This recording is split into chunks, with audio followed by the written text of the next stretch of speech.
Саламатсыздар, Ош Бірем телеканалында жаңалықтар қызматы студиядан Аяс Ашматов, адегенде бүгін күнге алынған хабарлар менен сіздерді қысқаша таныстырып өтелі. Кече 25 май күні кечинде Ош шаарында катуу шамал болуп, андан улам электр линияларында авариялар катталды. Катуу жааган жамгырдан улам Баткен облусунда бир канча турак үйдү сел каптады. Ош шаарындагы Жашылча жемиш базарынын соодагерлери жергиликтүү бийликке нааразы. Ош шаарынын босогосундагы баалуулуктар уурдалууда. Кече 25 май күнү кечинде Ош шаарында катуу шамал болуп, андан улам электр линияларында авариялар катталды. Кала боюнча табигый кырсыктын кесепетинен Масалиев көчөсүндөгү электр чордону иштен чыккан. Мындан улам бул көчөдөгү номер 28-30 көп кабаттуу үйлөр жана Кулатов кичи району бир түн бою жарыксыз калышты. Ошондой эле Кара суу үзгөн жана Арабан райондорунда да электр энергиясын берүү үзгүлтүккө учурап, өчүрүүлөр болгон. Ош электр ишканасынан билдиргенде, бүгүн түшкө чейин бардык аймактарда оңдоп түзөөлөр болуп жарык берилди. Ал эми Ош шаарында жашоочулар катуу шамал көп кабаттуу үйлөрдүн чатырларын учуруп, дарактар кулады деп кабарлаган менен, өзгөчө кырдаалдар министрлиги жарандардан эч кандай кайрылуу келип түшпөгөнүн билдирди. Шаар боюнча азыр бардык жерде электр энергия берилди. 04 чыңалуудагы электр тармактарыбыз ушу түндө зымдар үзүлүп, кабелдер үзүлүп, ошонун кесепетинен шаардын кээ бир райондорунда свет болбой калды.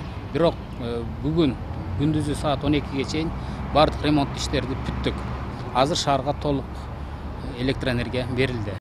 Баткен районунда жааган жамгырдан кийин кече 25 майда саат 17:00 чамасында Актатыр айыл өкмөтүндө сел жүрүп, 19 турак үйдү суу каптады. Адамдар жаракат алган жок деп билдирди өзгөчө кырдаалдар министрлиги. Маалыматка караганда, Актатыр жана Самаркандик айыл өкмөттөрүнүн ортосундагы сел суусу 4 автоунааны да кагызган. Ошондой эле айыл өкмөттүнүн имаратына да суу кирген. Жергиликтүү тургундардын айтымында, Самаркандик айыл өкмөтүнүн аймагындагы курулуш каражаттарын саткан дүкөндөгү 1 миллион сомго жакын буюмдарды сел жууп кетти. Калыбына келтирүү жана чыгымдарды тактоо иштерин жергиликтүү бийлик жана өзгөчө кырдаалдар министрлигинин Баткендеги башкармалыгы жүргүзүп жатат. 27 майда Кыргызстандын кээ бир тоолуу райондорунда жана тоо этектеринде жаан, бийик тоолуу райондордо кар жаайт.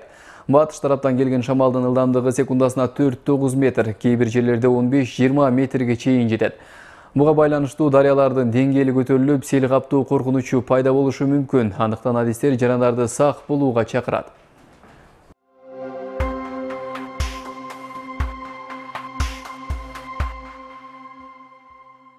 Кыргызстанда табият кырсыгынан жабыркагандарга евро биримдик 12 миллион сом бөлүп берет. Бул тууралуу Акипресс биздин өлкөдөгү Европалык кеңештин делегациясына шилтеме берип билдирет. Ага ылайык каражат Ош облусунун Чоң Алай районунда жер титирөөдөн жабыркаган 2750 жашоочу арасында бөлүштүрүлөт. Андан тышкары аларга жылуу жууркан төшүк, идиш аяк жана жеке гигиена каражаттары жеткирилет. Эске салсак, 3-5 майда жер титирөө сериялары катталып, Чоң Алай районунда көптөгөн турак жайларда жаракалар кетип, айрымдары дээрлик авариялык деп табылды. Учурда 3000ге жакын адам чатырларда жашап жатат.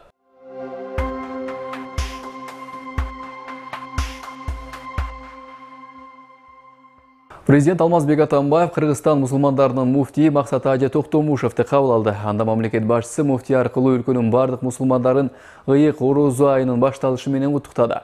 Жолугушуу учурунда тараптар Кыргызстан мусулмандарынын диний башкармалыгынын ишине байланыштуу маселелерди талкуулашты.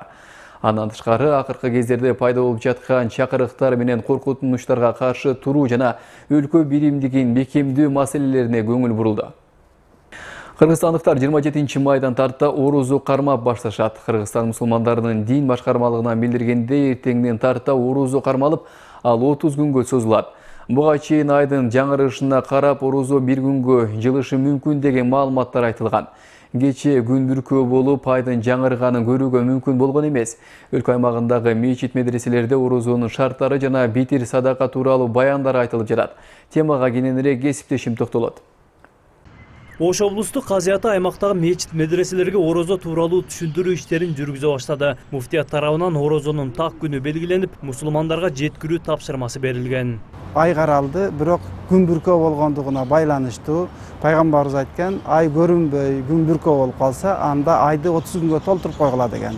Ошого бүгүн Шабан айынын 30-у эртеге Рамазан айынын 1-и болуп такталды. Кудайым буйруса, элибизди, журтубузду, жалпы калайык калкты ушул Рамазан айы менен куттуктайбыз. Бүгүн Ош шаарындагы мечиттерде да орозо тууралуу баяндар айтылды. Рамазан айындагы ибадаттардын пайдасы жана орозо кармоонун эрежелерин дин аалымдары тарабынан түшүндүрүлүп жатты. Я айюхаллазина аману, ыйман келтиргендерге Аллах Таала кайрылат. Демек, орозо ыймандууларга парз кылынгандыгы жөнүндө аят сөз айтат. Битир садаканын да өлчөмү такталды. Дин аалымдары билдиргендей, ар бир жаран өзүнүн мүмкүнчүлүгүнө карап берсе болот. Эң аз дегенде 1 килограмм 600 грамм буудайдын баасы менен өлчөндү. Ал эми колунда бар жарандар 1 килограмм мейиздин баасы менен берсе болот. 1 килограмм 600 грамм буудайдын наркы 30 сом экен да. Ошого карап туруп, азыр орозо питирди ошого белгиледик. Бул эми төмөнкү даражасы. Эмнеге дегенде азыр буудай ун арзан болуп кетти да. Ал эми колунда барлар мейиз менен берсе да болот. Курма менен берсе да болот. Арпа менен берсе да болот. Бирок муфтият аалымдар кеңеши менен биргеликте битир садаканы мечит медреселерге берүүнү буйруган. Топтолгон битир садаканын 50% район же облустук казыятта калып, калганы муфтиятка жөнөтүлөт. Ал жактан жардамга муктаж үй бүлөлөр аныкталып, андан соң битир садакалар таркатылмакчы. Муфтиятка барат, ошол жерде дагы бүт ошол колунда муктаж болгондорго, неге дегенде казыят болгондон кийин казыятка ооруп калгандар келет. Операция болуп атамын, акча керек, колунда жок, жетим жесирлер келет, ошол жерге таркатабыз да. Ошон үчүн азыр бизде буйрук ошол казыятка тапшырыш керек райхатиптерге. Биз имамдарга буну айтканбыз. Бүгүндөн тарта жер-жерлерде таравих намаздары окулуп баштайт. Ал эми ооз бекитүү саат 3:41ге белгиленсе, иптарлык убактысы 20:35ке белгиленди. Бирок орозонун убактысы күн сайын өзгөрүлүп олтуруп, ооз ачуу мезгили узарып турат. Марат Акимбек уулу, Тайра Матчан уулу, Ош Перим жаңылыктары. Ош шаарында 107-чи каттамдагы коомдук транспорттун айдоочулары ороз айында элге акысыз кызмат көрсөтөт. Бул тууралуу аталган каттамдын бригадири Матраим Асанов билдирип, аны Ош шаардык жүргүнчүлөрдү ташуу агенттиги тастыктады. Маалыматка караганда эртеңден тарта күнүнө 2ден кичи автобус кезектешип жүргүнчүлөрдү бекер ташыйт. Өлкөдө жол кырсыктары көп катталып жатканына байланыштуу ороз айында элден бат алуу максатында ушул демилгени көтөрүп чыктык. Буга айдоочулардын баары макул болуп колдоп беришти. Биздин каттамда жалпы 60 маршрутка бар. Bir күнгө 2ден маршрутка бөлсөк ороз айы бүткөнгө чейин жетет экен, деди Асанов. 107-чи каттамдын бир багыты Студенттер шаарчасынан аэропортко, экинчи багыты Достук көчөсүнө чейин барат. Ал эми Ош шаардык жүргүнчүлөрдү ташуу агенттигинен орозо башталгандан тартып бул демилгеге башка каттамдын айдоочулары да кошулаары күтүлүп жатканын билдиришти.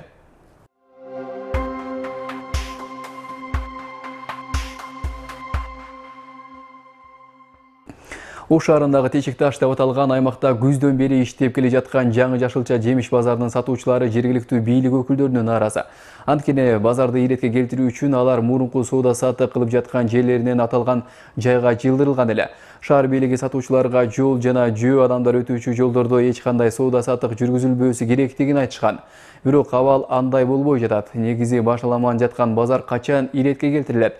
Гүлмайрам Рахманбердиеванын материалында. Картошка, пиязды дөңүнөн сатып жаткан бул базар болгону 6 айдан бери элге кызмат көрсөтүүдө. Учурда бул жерде 40ка жакын соодагерлер өз тиричилигин өткөрүп жатат. Алардын бири Авазбек Самиев 15 жылдан бери жашылча жемиш сатуу менен алектенип келет. Буга чейинки соода жайларына караганда базар азы бир топко иреттелип калган менен башка жол боюндагы соодагерлер бул жакка кирбей жатканына нааразы. Бардыгы базарды ошол жерде болот да, бу жерде базар болбой калды. Биз бийликти, мэрди сыйлап, ошо тилин алып кирип отурабыз, дагы сыйлайбыз. Бирок тартип болбой бизге кирбей атат, соода болбой атат ушу. Бу жерде немесин төлөйбүз күндө, охранага договор менен төлөйбүз, лабораторияга беребиз. Анан шарт түзүп берген, суубуз чыгат, навести кылып берген, шарт жакшы, КамАЗ бурулуп кете берет. Бирок мына тосуп алгандагы өзүбүз жөө өтө албайбыз, бу машина эмес, жөө. Жаңы деп ачылган картошка базары деле жеке менчик. Болгону жол бою башаламан болуп сатылып жаткандыгын иретке келтирүү максатында бул жакка жылдырылган. Бирок аткарылган иштер 6 ай убакыт өтсө да оң жыйынтык бербей жатканы мындагы соодагерлерди түйшөлтүүдө. Базар ушу бизге порядка болуп берсе, бизге деле жакшы, элге деле жакшы да. Негизи бияка өзү шарт түзүп берген. Навестер кеңири, бул этек жагына эч ким деле кирбейт. машиналар келет, жолго коюп коюшат.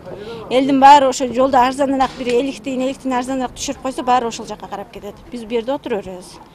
Жаңы базардан 50 метр жогору жүргөндө эле жол бою катарынан соода кылгандар отурат. Жаз, жай, кышына карабай ар дайым ачык асманда жер үстүндө отуруп соода кылуу аларга жеңил эмес. Бирок турмуш тиричиликтин айынан айласыздан отургандар бардык шарты бар. Ыңгайлуу жай болсо дароо эле жылышаарын билдиришет. Каякта бар экен ошондой базар? Барбы? Барасыңар беле? Барабыз. Жакшы базар, шарты жакшы болсо барбай эмне кылабыз? Барабыз. Эл үчүн ким жасап берип атат ошол нерсени? Биздин башыбыздан ысык өтүп атат. Астыбыздан кече жамгырда өтө кыйналганбыз. Сел кетти бул жактан. Навес кылып киши бизге шартын түзүп берсе, биз ошол аны жеп атабыз. Ошондуктан колдон келишинче бизге да жардам кылса деп сунушубуз бар да. Ош шаардык мэриясынын 2016-жылдын 16-сентябрында чыккан буйругуна ылайык Ленин, Тешик таш жана Кара суу көчөлөрүнүн жол бойлорунда соода-сатык жүргүзүүгө тыюу салынган. Бирок буйрук бүгүнкү күнү толук аткарылбай жатканы көрүнүп турат. Ал эми жолдо буюмдарын, азык-түлүктөрүн унааларына жая калып соода кылып жаткандар боюнча тиешелүү органдар кызмат көрсөтүүсү зарыл. Аларды эми жолду биз карабайбыз, жолду атайын карай турган бирсин шаардык структуралар, жол болсо патрулдук милиция деген бар. Ошол патрулдук милициялар ошол унааларды койдурбай турса, көрүнүш кайталанбайт. Биз ошол жеке менчик базардын ээлерине кайтатабыз. Сиздер алдыңыздарды тазалап отуруңуздар. Шунчалык эми бул жагы силердин базарыңыздарбы, мейли отурсун. Бирок алдындагыларга караңыздар. Силер ал жерден даже избирам албашыңар керек. Алар кээ бир убактарда баягындай туруп сыртында ошол тротуардын четинде отургандарда избир алып алышат да. Анын үстүнө соода жайлары жеке менчик болгондуктан аларга түздөн-түз тыюу салып коюу мыйзамга туура келбейт. Андыктан аларга базарды иретке келтирүү боюнча эскертүүлөр гана берилүүдө. Гүлмайрам Рахманбердиева, Шахрух Эминжанов, Ош Бирим жаңылыктары. Ош шаарына кире бериштеги арканы бойлой орнотулган чоюндан жасалган түндүктөр уурдалууда. Мындан улам 2011-жылы колдонууга берилген жайдын күн санап куну учууда. Бирок миллиондогон акчаларды сарптап, шаардын көркү үчүн салынган баалуулуктардын абалын калыбына келтирүү боюнча жергиликтүү бийлик тарабынан эч кандай чара көрүлө элек. Бул тууралуу кененирээк Чынарбек Алипбеков сөз кылат. Ош шаарыбыздын көркү болгон аркада бир канча баалуулуктар чегерилген болчу.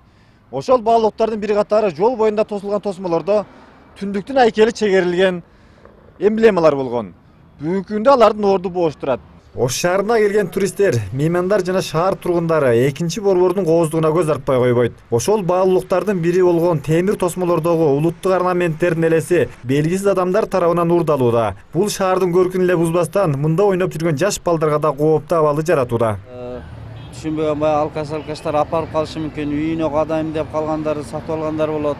Темирге апаргандар дагы ошо темирдегилер кайра кайтарып, ушу жерге алып келип койсо, Ош шаарына өзүнүн салымын кошкон менен барабар болуп калат да. Атайын видео көзөмөлдөө аппараттары да жок болгондуктан темир тосмолорду ким, качан, кайда уурдап кеткендиги тууралуу билүү кыйын. Бирок күн санап бош орундардын саны өсүүдө. Тиешелүү кызматтар тарабынан эч кандай кадам ташталбай жатканына күбө болгон шаар тургундары уурларды кармап, жоголгондорду ордуна келтирүү зарыл экендигин айтышат. Шаарыбызды өнүктүрүп, көктөндүргөндүн ордуна кайрадан бизге душман болуп аткан адамдар деле, жашоочулар, Ош шаарынын тургундары деле бар экен да. Шу уздап кеткен өзү болбойт да.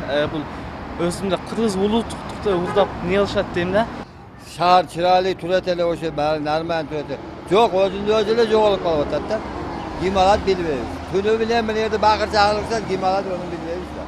Жаш балдар ойноп кылууда, ошону караган кароол койсо, охранник, онда жакшы болот. Туура эмес да. Негизи Кыргызстанда жашап атабыз, Кыргызстандын бардык байлыктарын көз каранды сакташ керек.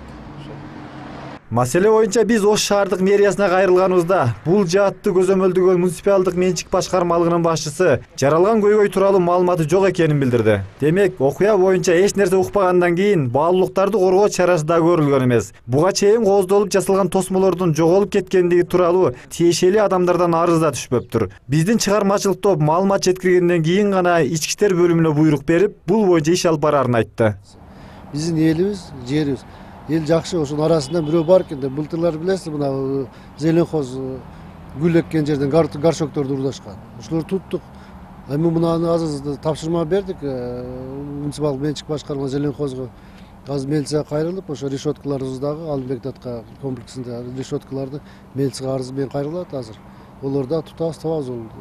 Жол боюна коюлган тосмолордо жоголгон түндүк айкелдеринин саны 30га жакын. Темир усталардын айтуусунда жоголгон ар бир орнамент чоюн темирден куюлуп жасалган. Баасы 3000 сомдун тегерегинде. Эскерте кетсек, буга чейин да аталган жайда баасы жогору болгон гранит таштар жоголуп, бүгүнкү күнгө чейин да айры чыкпай келет. Чынарбек Алипбеков, Самат Сайдамат уулу, Ош Бирим жаңылыктары.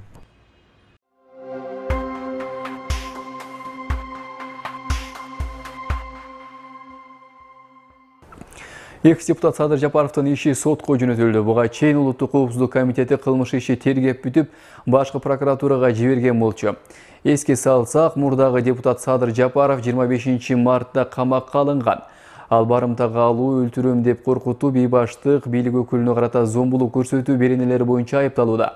1 май райондук сотунун чечими менен Жапаровду кармоо мөөнөтү 28 майга чейин узартылган.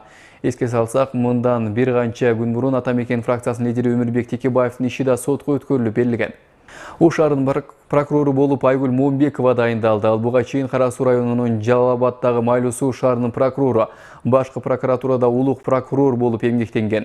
Ош шаарынын мурдагы прокурору Атай Шакир уулу мындан бир ай мурда кызматынан бошотулган. Ош облустук прокуратурасынан билдиришкендей, учурда өлкөнүн бардык аймактарында прокурорлордун орду алмаштырылып жатат. Анын негизинде Кара Суу жана өзгөн райондордун прокурорлору алмаштырылды.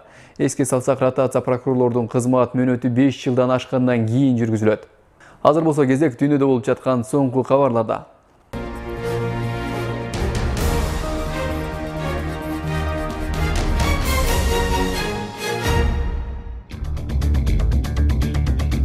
Кошмо Штаттардын президенти Дональд Трамп НАТОга мүчө мамлекеттердин лидерлерин террорчулукка каршы күрөшүү үчүн дагы көбүрөөк аракет жасап, миграция жана Орусиядан тараган коркунучту башкы маселе катары кароого чакырды. Келечектеги НАТО террорчулукка жана миграция маселесине, ошондой эле Орусиядан тарап жаткан коркунучтарга НАТОнун чыгыш жана түштүк чек араларына көңүл бурушу керек, деди Трамп 25 майда НАТОнун Брюссельдеги баш кеңсесинде сүйлөп жатып. АКШ президенти Манчестердеги терактты айыптап, мамлекеттер терроризмди жеңүү үчүн биригет деген үмүтүн билдирди. НАТО лидерлери менен жолугушуу учурунда Трамп терроризмди дүйнөдөгү биринчи душман атап, террордук топтор менен күрөшүүдө АКШ болуп көрбөгөндөй прогресске жеткенин билдирди. Учурдагы эсептер боюнча альянстын чыгымынын 70%-ын Кошмо Штаттар көтөрөт. АКШ президенти НАТОнун башчысы Йенс Столтенберг жана Германия канцлери Ангела Меркель менен жолугушуу учурунда альянстын 28 мүчөсүнүн 23 каржылык милдеттенмелерин аткарбай жатканын айтты.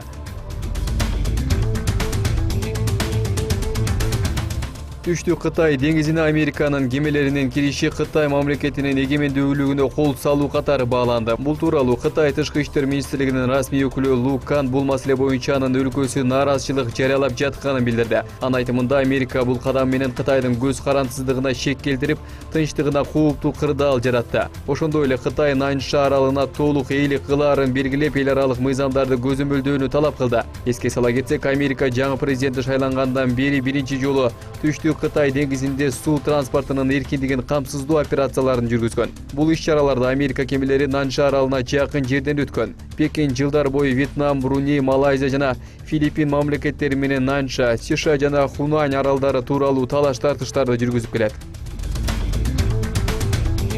Белгилүү журналист, жазуучу Султан Жумагуловдун кыргызча жашоо формулалары деп аталган китеби жарык көрдү.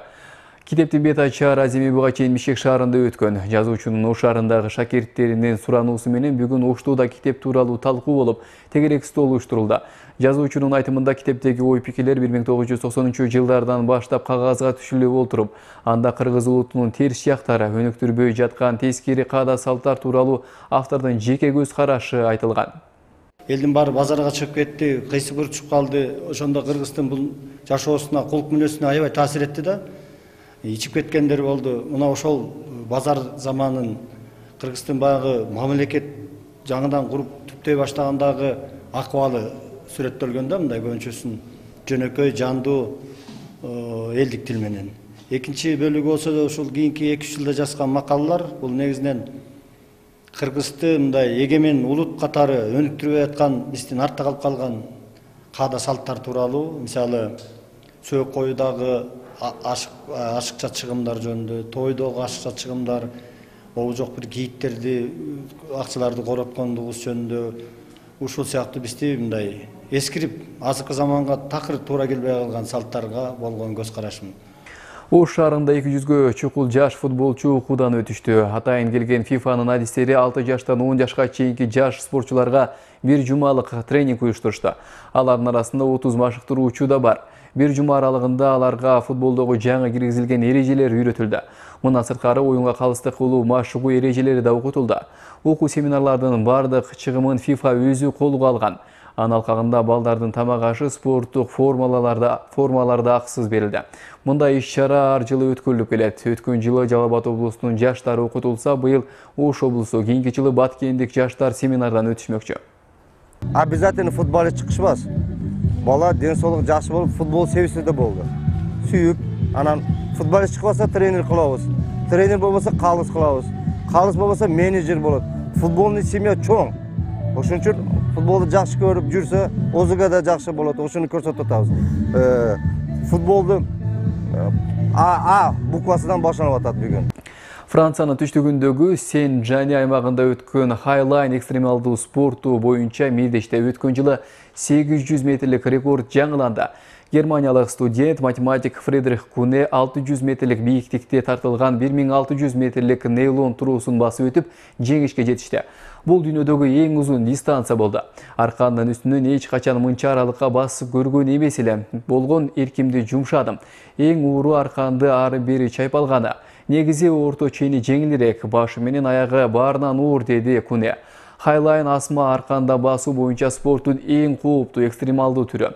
Анткени эки учу канат тоонун чокуларына бекитилген аркан үстүнөн баскан сайын өйдө ылдый оңго солго чайпалып турат.